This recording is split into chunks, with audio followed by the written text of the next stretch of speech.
کیا کر رہے ہو, صحت کے لیے کیا کر رہے ہو. میں تو کہتا ہوں ڈائری لے کے نا بیٹھ جاؤ, بہت ساری چیزیں اپنی نا ڈائری میں لکھو. بس یہ آخری بات کر کے اپنے بیان ختم کرتا ہوں. ڈائری لو, بیٹھ جاؤ, بولو میں نے دنیا میں کیا کیا کرنا ہے. یا ایسے ہی پہلے تو یہ تھوڑی دیر سوچو بیٹھ کے. اچھا یہ ایسے بیٹھو کہ کوئی پاس میں موجود نہ ہو. کنوارے لوگوں کے لیے تو بہت ہی آسان ہے یہ, شادی شدہ لوگوں کے لیے تھوڑا سا مشکل ہوگا, کیونکہ جب آپ بیٹھو گے نا ڈائری لے کر بیگم نہیں بیٹھنے نہیں دے گی.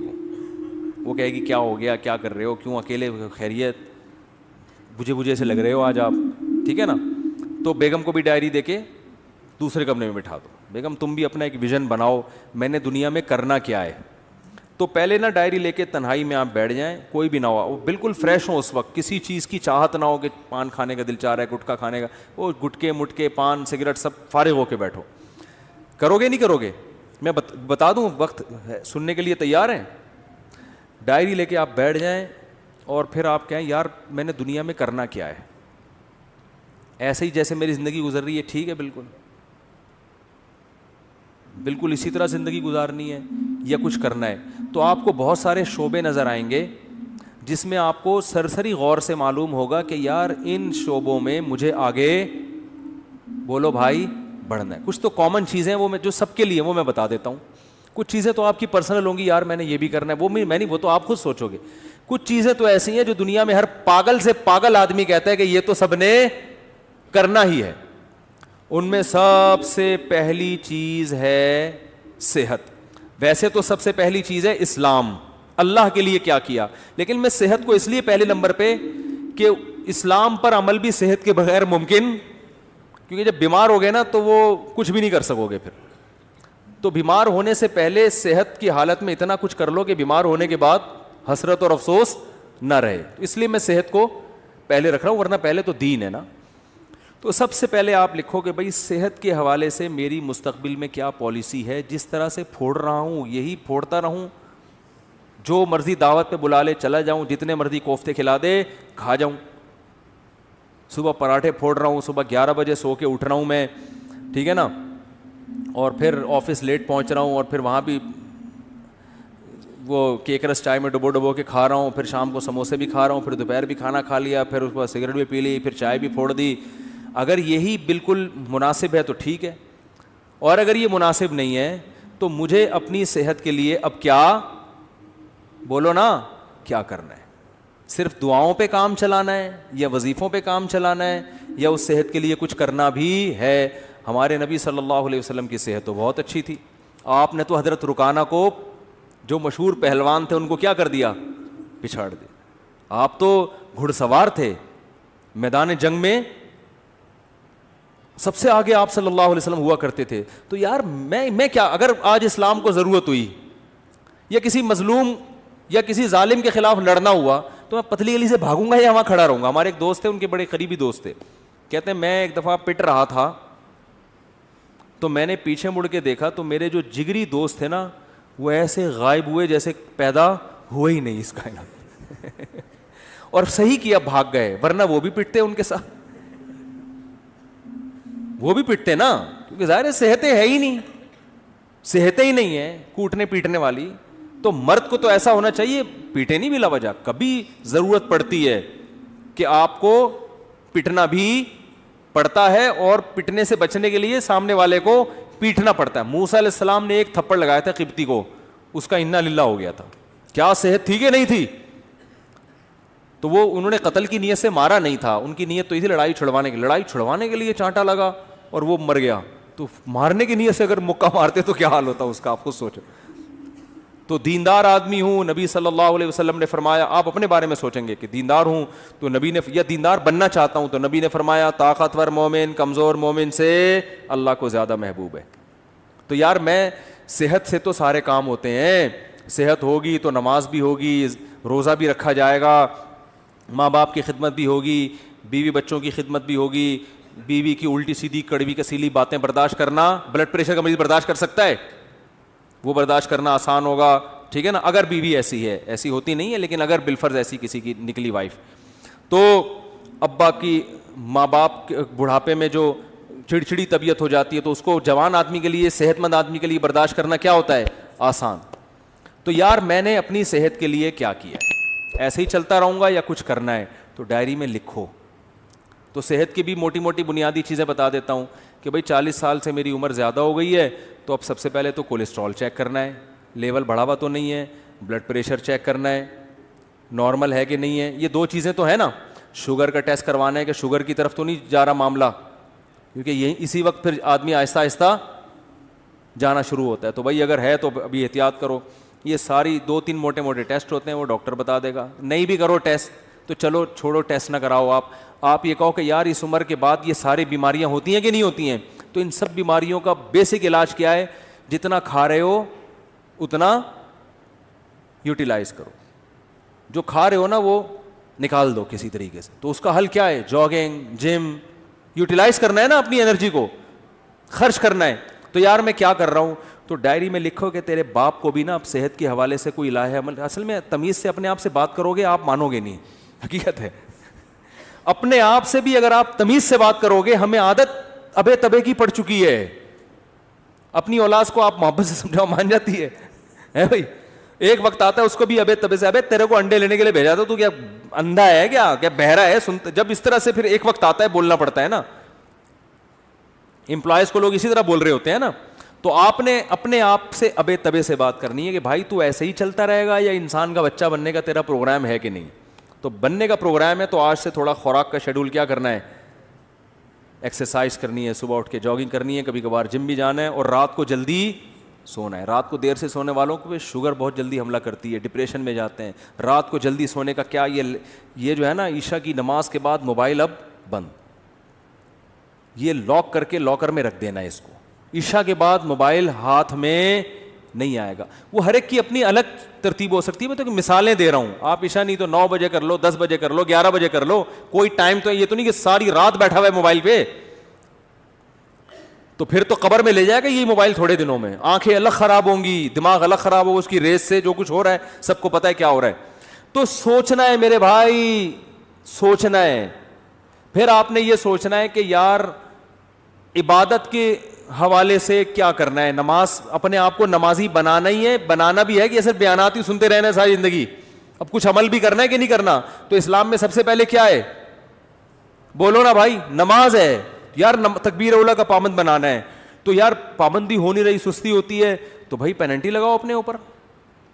لکھو کہ ایک نماز ضائع ہو گئی تو اتنے روپے صدقہ کروں گا. پینلٹی لگاؤ اپنے اوپر, کچھ تو ہلو تو کچھ تو کرو بھائی. ایسے ہی تھوڑی چلنا ہے کہ یار پینلٹی لگاؤں گا, فجر قضا ہو گئی تو اتنے روپے صدقہ کروں گا, ظہر قضا ہو گئی تو اتنے روپے. اس طرح آہستہ آہستہ پھر جو ہے نماز کے علاوہ پھر کوئی کسی میں کوئی اخلاقی برائی ہے خدا نخواستہ, کوئی بد نظری کی عادت ہے, یہ کوئی اور برائی ہے, تو یار یہ برائی چھوڑنی ہے. سگریٹ کی عادت ہے, گٹکے کی عادت ہے, ابے کیا ساری زندگی سگریٹ پیتا رہے گا؟ دیکھا نہیں ہے ہر ڈبے پہ لکھا ہوتا ہے خبردار سگریٹ نوشی صحت کے لیے مضر ہے. ہر ڈبے پہ لکھا ہوتا ہے. تو کیا اندھا ہے, تجھے نظر نہیں آ رہی ہے؟ نہیں بھائی, نفس کہے گا یار میں نہیں چھوڑ سکتا, یار میں تو ایک دن نہ ملے میرے تو پاگل ہو جاتا ہوں. تو یار کسی ڈاکٹر سے رابطہ کرتے ہیں کہ ڈاکٹر صاحب میں سگریٹ چھوڑنا چاہتا ہوں, کوئی حل ہے, کوئی آسان طریقہ ہے, کسی سے مشورہ کروں, کوئی گائیڈنس لوں. ہلے تو نا, ہمت تو کرے. بہت سے ڈاکٹرز ہیں جو آپ سے سگریٹ چھڑوا دیں گے, اس کے علاج ہے, وہ آپ کو طریقہ بتائیں گے, کچھ ہمت کرنی پڑے گی. تو آہستہ آہستہ کیا ہوگا, پھر اسی طرح اپنے اس ویژن میں آپ نے کتابوں کا مطالعہ, یار اپنی نالج کو بھی کیا کرنا ہے, بڑھانا ہے. انسان کی پہچان علم سے ہوتی ہے کہ نہیں ہوتی؟ عزت علم سے ہوتی ہے. نالجیبل آدمی ہر جگہ عزت ہوتی ہے, یار اس کے پاس نالج ہے, معلومات ہیں. ڈاکٹر ذاکر نائک کو لوگ کیوں سلام کرتے ہیں؟ نالج ہے یار, حوالے ہیں. کوئی ہسٹری میں ماہر ہوتا ہے, کوئی قرآن و سنت میں ماہر ہوتا ہے, کوئی میڈیکل سائنس میں ماہر ہوتا ہے. تو بھائی اب ڈاکٹر تو ظاہر ہے جو بننا تھا وہ بن گیا. اب آپ نے کچھ کامن نالج ہے جو سب کو سیکھنا ضروری ہے. ہسٹری کے بارے میں سب کو معلومات ہونی چاہیے کہ نہیں ہونی چاہیے؟ تو یار چلو اسلامک ہسٹری پہ کتابیں پڑھنی ہے. سب سے پہلے سیرت ہے اس میں, تو آپ نے کیا کرنی ہے, کتابوں کی لسٹ بنا لینی ہے. یہ کتابیں میں نے اپنی زندگی میں 2 سال کے اندر بولو بھائی مکمل کرنی ہے. اور شروع کہاں سے کرنا ہے؟ سیرت. یار مفتی صاحب سے مشورہ لینا ہے, کہ سیرت پر سب سے بہتر کتاب کون سی ہے. جب سیرت کی کتاب ختم ہو جائے گی تو پھر اسلامی تاریخ پڑھوں گا, ٹھیک ہے نا, پوری جب تک تاریخ ختم نہیں ہوتی چین سے نہیں بیٹھوں گا. کچھ نہ کچھ تو اپنا شیڈول دیکھنا ہے یا بھائی کہ کتنے کتاب کے صفحے روزانہ میں نے مطالعہ کرنے ہیں. سیرت کی کتاب خرید کے لے آئے, بھائی روزانہ ٹائم نکال کے اس کے 10 صفحے تو پڑھنے ہی پڑھنے ہیں. تو کچھ تو 10 نہیں تو 5 پڑھنے ہیں. پھر قرآن کی تلاوت, قرآن پورے سال گزر جاتا ہے, قرآن اٹھانے کی توفیق نہیں ملتی. روزانہ بھائی ایک پارہ تلاوت کرنا ہے, آدھا کرنا ہے. تو میں نہیں کہہ رہا کہ ایک ہی دن میں آپ بہت بڑے ولی اللہ بن جاؤ گے اور آپ ڈائری لے کے بیٹھے اور آپ کی میں انقلاب آ گیا اور آپ اگلے دن سے مطالعہ شروع ہو گیا اور صحت ہٹو بچوں, کولیسٹرول لیول ایک دم, پیٹ ویٹ توند الگ, بالکل فٹنس, اور ایسی کمر ایسی پتلی ہو گئی کہ CID والے بھی تلاش کر رہے ہیں تو ان کو کمر نظر نہیں آ رہی. ایک دن میں نہیں ہو جائے گا, لیکن جب اس طرح سے بیٹھنا سیکھو گے نا تو 1 دن 2 دن 3-4 دن تو صرف خواری کے علاوہ کچھ بھی حاصل نہیں ہوگا. ڈائری ڈھونڈنے میں ہی 1 دن تو گزر جائے گا, ٹھیک ہے. دوسرا دن پین کہاں گیا اس میں گزرے گا. تیسرا دن وہ پین رگڑ کے دیکھنے چل ہی نہیں رہا کم بخت. چوتھے دن جا کے کہیں پین آئے گا. 5ویں دن کوئی جگہ ملے گی. 6ٹھے دن بیگم آپ کو اجازت دے دی کہ چلو اس کمرے میں بیٹھ جاؤ, ٹھیک ہے نا. اور پھر 7ویں دن, یہ 6ٹھے دن بیٹھ جاؤ گے, لیکن آپ سوچو گے یار مفتی صاحب نے کیا کہا تھا, کیا کرنا ہے. 7ویں دن جا کے تھوڑا بہت سمجھ میں آئے گا کہ چلو 2 چھوارے رات کو پانی میں بھگونے ہیں یا انجیر رات کو بھگونے, کم از کم پہلے قبض تو ختم کرو نا بھائی. ہو سکتا ہے قبض سے شروع ہو آپ کی صحت, یار میں تو 6 مہینے سے مجھے تو قضاء حاجت نہیں ہوئی ہے, تو پہلے قبض تو ختم کرو. اس کے لیے سنا ہے کوئی نیٹ پہ سرچ کرتے ہیں یار کوئی انجیر سنا ہے. ہو سکتا ہے 1 مہینے کے بعد 2 انجیر آپ کھاؤ رات کو, بس یہ امپروومنٹ ہو, لیکن کچھ تو ہوئی نا. ابے 1 سال 2 سال 3 سال 5 سال میں جا کے تو کچھ انسان کا بچہ بنے گا معذرت کے ساتھ. لیکن جو اسٹائل ہمارا ہے نا ابھی, اس میں 100 سال بھی گزر جائیں گے, اس میں کوئی انسان کا بچہ نہیں بنے گا. جہاں ہو وہیں کے وہیں رہو گے اور مر جاؤ گے تھوڑے دنوں میں. سب مریں گے لیکن کچھ کر کے نہیں, بغیر کیے مر جائیں گے. وہی ہوگا ایک دن جنازہ اٹھائیں گے, مرحوم بہت اچھے تھے, بس پیٹ تھوڑا مرحوم کا نکل گیا تھا اور موت کی وجہ یہ بنی کہ اس دن تھوڑا سا پراٹھے زیادہ کھا لیے تھے حضرت نے, اور ڈاکٹر نے منع بھی کیا تھا, شوگر تھی, 6 لڈو کھائے تھے میرے سامنے. بس موت تو آنی ایک دن, اللہ تعالیٰ مغفرت فرمائے مرحوم کی. باقی بچوں کا کیا ہوگا, ان کے لیے کچھ بنایا نہیں, بچے تو رول رہے ہیں بیچارے, بد دعائیں دے رہے ہیں ابا کو, ابا پیدا ہی نہ کرتے اچھا تھا, کس حال میں چھوڑ کے گئے ہو, ٹھیک ہے نا. تو کچھ کرنا پڑے گا میرے بھائی. میں نے جو بات جہاں سے شروع کی تھی وہاں ختم کرتا ہوں کہ فطرت سے جب بغاوت کرو گے تو فطرت معاف بولو نہیں کرے گی. فطرت سے مت لڑو, جو نیچر جیسے چلنے کا کہہ رہی نا, تمیز سے نیچر کے ساتھ چلتے رہو. کیا خیال ہے, غلط تو نہیں ہے؟ تو خلاصہ وہی نکلا کہ فطرت سے مت لڑو. کیا خلاصہ نکلا بولو. تو یہ کوتاہی آج بہت سے لوگوں سے ہوتی ہیں. لانگ روٹ پہ جا رہے ہیں, دیکھ ہی نہیں رہے کہ کوئی جو ہے وہ راستے میں پیٹرول پمپ ہوگا کہ نہیں ہوگا, اسپیئر ٹائر کے بغیر چلے جا رہے ہیں. پھٹ گیا تو کوئی بات نہیں, اللہ پہ توکل کر کے جا رہے ہیں, کوئی مسئلہ نہیں. او بھائی, اللہ نے کب کہا ہے کہ میں نے ضمانت لی ہے کہ تمہارے ٹائر کو کچھ نہیں ہوگا. میں آپ کا کافی ٹائم سے سنتا ہوں, کچھ میرے غیر مسلم بھائی پر محنت چل رہی ہے لیکن رشتے کا مسئلہ ہے. الحمدللہ, خود انہوں نے الحمدللہ لکھا ہوا ہے. میں نالائق کے ذریعے اسلام لائے, چندے وغیرہ کی ضرورت نہیں. پتہ نہیں کیا کہہ رہے ہیں یار. بھائی اللہ ان کو اسلام کی توفیق دے, بہت بڑی نیکی ہے کسی غیر مسلم کو اسلام کی دعوت دینا. مسلمان ہو جائے گا تو شادی بھی ہو جائے گی انشاءاللہ. مسلمان ہو کے تو شادیوں کا 4 شادیوں کا چانس ہو جاتا ہے اس کے لیے. مفتی صاحب اگر کوئی غصے میں بول دے کہ خدا کو نہیں مانتا تو کیا اسلام سے خارج ہو جائے گا؟ جی ہاں, اسلام سے خارج ہو جائے گا, اس کا نکاح بھی ٹوٹ جائے گا. انہوں نے پوچھا ہے, ٹوٹ جائے گا نکاح. غصے میں اپنی زبان کو کنٹرول کرنے کا حکم ہے. غصے میں کسی کو چاقو مار دو تو مرے گا کہ نہیں مرے گا؟ غصے میں طلاق دے دو تو ہوتی ہے کہ نہیں ہوتی ہے؟ تو غصے میں کفر بھی ہو جاتا ہے, اگر بول دیا تو کافر ہے. میری والدہ کو ان کی, میں اگلے ہفتے پوچھوں گا آپ لوگوں سے کون کون ڈائری لے کے بیٹھا ہے, سمجھ رہے ہو؟ اگلے ہفتے پوچھوں گا کون کون بیٹھا ہے. بیٹھے گا کوئی بھی نہیں ہے, ایسے ہی آ جائیں گے. اگلے ہفتے کہیں گے او مجھے تو یاد ہی نہیں تھا. میری والدہ کو ان کی وراثت میں سے حصہ ملا ہے. میرے والد بول رہے ہیں ان پیسوں میں 1 لاکھ تم رکھ لو, باقی 7 لاکھ دو, کیونکہ میں گھر کا خرچہ چلا رہا ہوں. والد صاحب کو 1 کروڑ دو. پتہ نہیں یار, رائٹنگ آج کل لوگوں کی صحیح نہیں ہے. بھائی جس کا جتنا حصہ ہے وہ اسی کا ہے. ابا اگر اماں سے مانگ رہے ہیں, آپ کی اماں سے کہ اتنے مجھے دے دو, تو اماں پر لازم نہیں ہے ان کو دینا, ٹھیک ہے نا. وراثت میں آج کل بڑی گڑبڑیں ہو رہی ہیں, جو جس کا ہے وہ اسی کا ہے. اتنی ساری پرچیاں دے دیں جلدی جلدی. مولانا صاحب ایک مسئلہ دریا تصویر سامنے حرام ہے, پروفائل پہ تصویر لگانا حرام نہیں ہے. جواب سے سوال خود ہی نکال لیں تاکہ ٹائم بچے گا نا, کیونکہ ہماری رائے میں یہ ڈیجیٹل تصویر پہ داخل نہیں ہے. یہ وہی ہے, بس ہم نے بتا دیا آپ کو جواب. ٹائم کم ہے نا, تو جواب سے سوال خود ہی نکالیں. بھائی دیکھو, جواب یہ ہے کہ محمد بن قاسم نے, محمود غزنوی نے ہندوستان پہ 17 حملے کیے. تو سوال کیا ہے, محمود غزنوی نے ہندوستان پر کتنے حملے کیے؟ تو خود ہی سوال نکالے نا.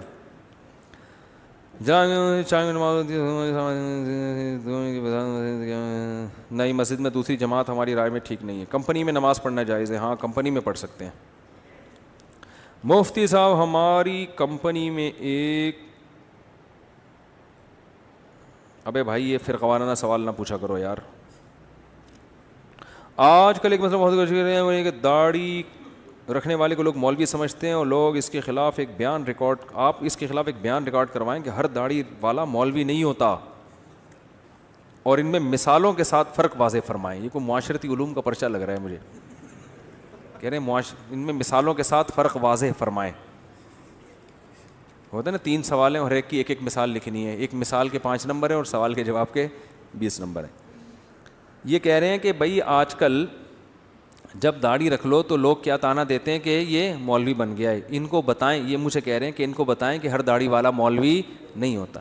میں آپ سے کہہ رہا ہوں کہ آپ یہ مولوی کے لفظ سے اتنا چڑ کیوں رہے ہو کہ آپ کو کوئی مولوی کہہ دے تو آپ کو غصہ آ جائے. بولے اللہ کا شکر ہے یار, ہم تو فری پھوکٹ میں ہم کو مولانا کہہ دیا آپ نے یار, حالانکہ ہم تو پڑھے لکھے بھی نہیں ہیں. دیکھو, جس چیز کے برحق ہونے کا یقین ہو نا, اس پہ کبھی احساس کمتری کا شکار نہ ہو. میں اپنی بات آپ کو بتاؤں, مجھے مولوی پن سے اتنی اللہ معاف فرمائے احساس کمتری اور نفرت سی تھی, جو غلط تھا, کہ ہمارے اسکول میں 14 اگست پہ ایک پروگرام ہوا 5ویں کلاس میں. تو اس میں وہ پروگرام ہوتے ہیں نا, تو اس میں کسی کو فوجی بنایا, کسی کو کسان بنایا, کسی کو تاجر بنایا, وہ ملی نغمہ پیش ہوتا ہے. تو مجھے مولوی بنا دیا. میں نے کہا میں نہیں بنوں گا, کرتا شلوار اور ٹوپی. میں نے کہا نہیں میں نہیں بنوں گا, وہ میں نہیں بنا. لیکن پھر ایسا بنا کہ سچی مچی کا مولوی, سچی مچی کا مطلب جس کو لوگ مولوی کہتے ہیں, ایسا مولانا بن گیا. تو اس لیے کہ جب ہم نے ارادہ کیا, ہم نے کہا کشتیاں جلا دو یار, اب مولوی ٹھیک ہے جاؤ. تو کوئی شرمندگی والی بات. ہمارے حضرت مفتی رشید احمد صاحب کے پاس ایک اس میں PIA میں ایک بہت بڑے آفیسر اذان دیا کرتے تھے. حضرت کے پاس جب آتے نا تو وہ اذان وہی دیتے تھے. تو وہ PIA میں بہت بڑا عہدہ تھا. تو جب کوئی ان سے پوچھتا نا کہ آپ کیا ہیں, تو وہ یہ نہیں کہتے تھے میں PIA میں آفیسر ہوں, وہ کہتے تھے میں دارالافتاء والارشاد کی مسجد میں مؤذن ہوں. وہ کہتے تھے یار جس چیز پہ قیامت کے دن فخر کر سکتا ہوں نا, وہی چیز ابھی دنیا میں بھی بتاؤ. قیامت کے دن اللہ پوچھے گا کیا تھے, تو میں کہوں گا اللہ میں اذان دیا کرتا تھا, میں کیا تھا, مؤذن تھا.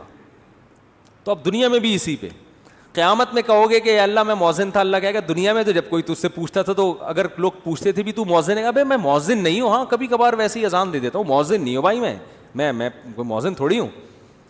تو احساس کمتری میں مت آیا کرو. میں اپنا ایک واقعہ بتاتا ہوں نا, میں ٹرین میں جا رہا تھا, بہت پرانی بات ہے, نماز کا ٹائم ہوا. شرعی حکم یہ ہے کہ ٹرین اگر جنگل میں ہے جہاں کہیں دور دور بھی اذان نہیں ہو رہی, تو آپ جب فرض نماز پڑھیں گے تو سنت ہے کہ اذان کہیں پہلے. اور ہم نئے نئے کالج سے نکل کے آئے تھے, مجھے اذان کہتے ہوئے شرم بہت آ رہی تھی, اور وہ بھی فجر کی اذان, سارے ٹرین میں پڑے ہوئے سو رہے ہیں. اب مجھے شرم آ رہی تھی یار, میں اذان کہوں گا لوگ بولیں گے تو بالکل ہی پروفیشنل مولوی نکلا یار.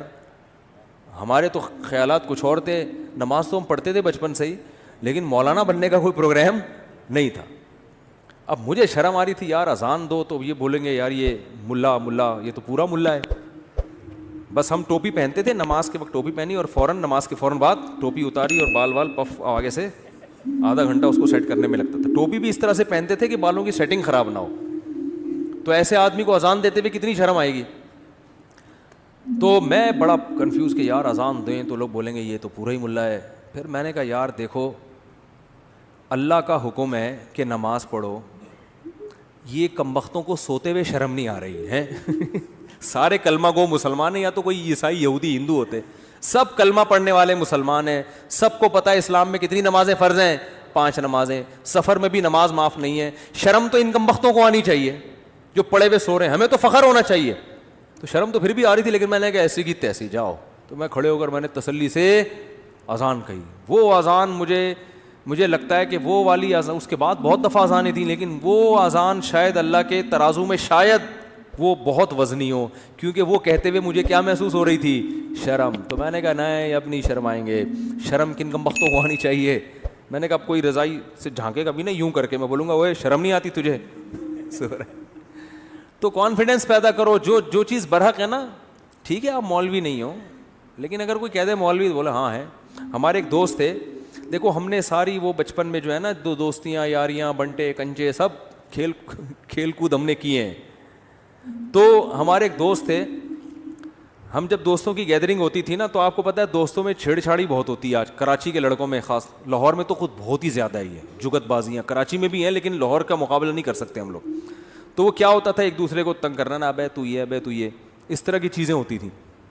تو ہمارا ایک دوست تھا نا, اس کو جب کوئی مذاق اڑاتا نا, وہ کہتا ہاں بالکل ایسے ہی ہے. اس کو ہم کہتے تھے ابے تیرا تو دماغ ہی نہیں کہہ رہا, میں تو بالکل ہی پاگل ہوں, تمہیں کس نے کہا میرا دماغ ہے. تو وہ اتنا زیادہ کہ وہ اگلا ہی شرمندہ ہو جاتا تھا. بھائی اگلے کو تکلیف ہی نہیں ہو رہی چھیڑنے سے, ٹھیک ہے نا, وہ چھیڑ ہی نہیں رہا. کوئی اس کو کہتا تھا موٹا, کہتا اور کیا میں تو گینڈا ہوں, تجھے کس نے کہا میں تو گینڈا ہوں. تو وہ نا یہ الٹا یہی الفاظ دہرانا شروع کر دیتا تھا. اس کا نتیجہ نکلتا کہ پھر کوئی اس کو چھیڑتا تھا ہی نہیں, یہ چھیڑ ہی نہیں رہا. اور کچھ لڑکے ایسے ہوتے تھے جن کو ذرا سے چھیڑو نا وہ لال پیلے ہو جاتے تھے, ان کو تو طبیعت سے لڑکے چھیڑتے تھے. لڑکوں کا پھر ان کو چھیڑنے کے علاوہ کوئی کام ہوتا ہی نہیں تھا. تو وہ ایک لڑکا اس میں تھا جو اس بیچارے کا قد تھوڑا چھوٹا تھا, اللہ معاف فرمائے, یہ جائز نہیں ہے ایسے کرنا, لیکن لڑکوں کو کہاں جائز ناجائز دیکھتے ہیں. تو اس کو نا ایک لڑکے نے چھیڑا کہ ابے تو ٹھیک نا, اس کو غصہ آیا نا, غصہ آ کے نا یوں ہلتا تھا وہ. تو کہتے ابے اس کا مطلب اعصابی کمزوری بھی ہے, ٹھیک ہے, غصہ بھی جلدی آتا ہے. اب اس کو ایک تو تم تپا رہے ہو, چھیڑ رہے ہو, جب اس کو غصہ آ رہا ہے تو اور بجائے اس کے کہ اللہ کا خوف پیدا کریں, اسے کہتے ہیں اس کا مطلب اعصاب بھی کیا ہیں, کمزور ہیں آپ کے, غصہ بھی جلدی آتا ہے. وہ اور تپتا تھا. لیکن وہ جو دوسرا تھا نا وہ تو, اس لیے اگر کوئی آپ کو مولوی کہہ رہا ہے تو چڑھنے کی ضرورت ہی نہیں ہے. آپ بولو ہاں ہے تو کیا ہو گیا بھائی, تو مولانا ہے, مولوی ہیں, ملا ہیں, ملا بولو, تو اتنے ٹینشن لینے کا نہیں ہے. اصل میں ملا کے لفظ کو ایسا بدنام کر دیا ہے نا, اور پھر بہت سے داڑھی والوں نے بھی بدنام کیا ہے. داڑھی رکھ کے بعض لوگ کچھ الٹے کام کر لیتے ہیں. داڑھی والے چور نہیں ہوتے, لیکن چور بھی بعض دفعہ داڑھی رکھ لیتے ہیں, تو یہ پھر مصیبت ہے. کیا تراویح حضرت عمر کے دور میں شروع ہوئی تھی؟ حضرت عمر نے اسے بدعت قرار دیا. حضرت عمر نے بدعت حسنہ قرار دیا, لغوی شرعی بدعت نہیں, لغوی بدعت. اس پر پھر کبھی بیان کروں گا تفصیل سے. میرے بھائی کا السلام علیکم اور صلی اللہ علیہ وسلم کا صحیح تلفظ بتا دیں. السلام علیکم کا ہے السلام علیکم, جو آج کل لوگوں نے ساشے پیش کر رہے ہیں سلام, السلام علیکم, ایسے سلام ہو رہا ہے السلام علیکم. ہمارے ایک استاد سے بڑے مزاحیہ تھے, ان کو جب کوئی سلام کرتا نا تو جواب میں کہتے یہ جواب دیتے تھے. تو ہم ان سے کہتے یہ کیا, انہوں نے کہا سلام میں بھی سین کی ہلکی سی آواز آئی ہے تو جواب بھی اسی اسٹائل کا ہوگا, بس. تو سلام ہو بھائی السلام علیکم, آپ پر سلام, جواب میں وعلیکم السلام. اور جب درود پڑھیں تو صلی اللہ علیہ وسلم, اس میں کوئی ٹائم خرچ نہیں ہوتا. لوگ کہتے ہیں نبی کریم صلی اللہ علیہ وسلم نے فرمایا, ارے تمیز سے بول دے یار, نبی کریم صلی اللہ علیہ وسلم نے ارشاد فرمایا. کتنا ٹائم لگے گا, پب جی میں اتنا گھنٹوں گزار کے ٹائم ضائع کرتے ہو یار, درود شریف تمیز سے نہیں پڑھا جاتا. رسول ہمارے حضرت فرماتے تھے آپ صلی اللہ علیہ وسلم کا سب سے بہترین لقب ہے رسول اللہ. میں اکثر بیان میں دیکھتا ہوں, وہ بولتا ہوں رسول اللہ صلی اللہ علیہ وسلم نے فرمایا, کیونکہ نبی کا جو ہے نا اس سے بہتر کوئی عہدہ ہے نہیں کہ آپ اللہ کے کیا ہیں, رسول ہیں, اللہ کے نمائندے. تو سب سے پیارا لفظ کیا ہے, رسول اللہ صلی اللہ علیہ وسلم. تو تمیز سے بولا کریں, شارٹ کٹ نہ مارے کریں رسول اللہ. آپ نے فرمایا, یوں بول رہے ہوتے ہیں لوگ, جیسے میں سوال پڑھتا ہوں نا ایسے لوگ درود پڑھتے ہیں.